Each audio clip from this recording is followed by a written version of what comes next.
السلام علیکم دوستو، امید کرتا ہوں آپ سب خیریت سے ہوں گے۔ آج کا ہماری جو میڈیسن ہے وہ ہے ازیٹما۔ اس کا فارمولا ہے ایزیتھرومائسین۔ یہ ایک اینٹی بائیوٹک ہے۔ یہ اس کا سیرپ 5 ml پر مشتمل ہوتا ہے اور اس کی ٹیبلٹ 250 mg یا 500 mg پر مشتمل ہوتی ہے۔ اس کے بعد اس کی کمپنی ہے سامی۔ اس کی پرائس ہے 200۔ مینوفیکچر یہ بنائی جاتی ہے پاکستان میں۔ ازیٹما کا کیا کام ہوتا ہے، یہ کس کے لیے استعمال کی جائے؟ اس کو بیکٹیریل انفیکشن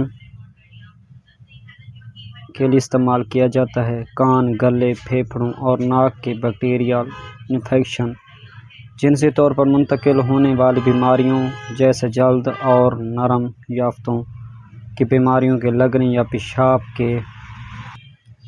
کے نظام کے انفیکشن کے لیے استعمال کیا جاتا ہے۔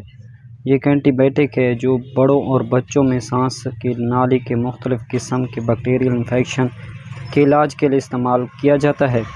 یہ ٹائیفائڈ بخار کے علاج کے لیے استعمال کیا جاتا ہے اور جنسی بیماریوں میں شامل ہوتی ہیں۔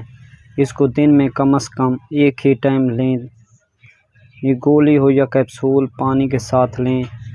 اگر آپ کیپسول لے رہے ہیں تو انہیں کھانے سے کم از کم 1 گھنٹہ بعد میں لیں۔ ازیٹما کو عام طور پر حمل کے دوران لینا ٹھیک ہے اگر آپ کو کوئی انفیکشن ہے جس کے علاج کے لیے ضروری ہے۔ اگر یہ دوا دل یا خون کی نالیوں کے سنگین مسائل کا خطرہ بڑھا سکتی ہے۔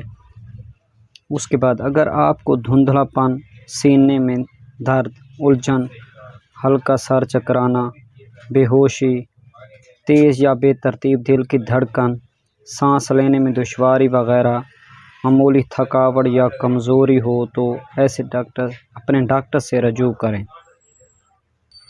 اور دوستو، اس کے کچھ سائیڈ ایفیکٹ ہیں، وہ اس ویڈیو میں جانیے گا۔ بیماری محسوس کرنا، متلا، اسال، قہر، بھوک نہ لگنا، سر درد، چکر آنا، تھکاوٹ محسوس کرنا، آپ کے ذائقے کے احساس میں تبدیلی وغیرہ شامل ہیں۔ یہ اس کے کچھ سائیڈ ایفیکٹ ہیں۔ اچھا دوستو، اگر ہماری ویڈیو پسند ہوئی، اچھی لگی ہو تو لائک کریں، سبسکرائب کریں۔ شکریہ، اللہ حافظ۔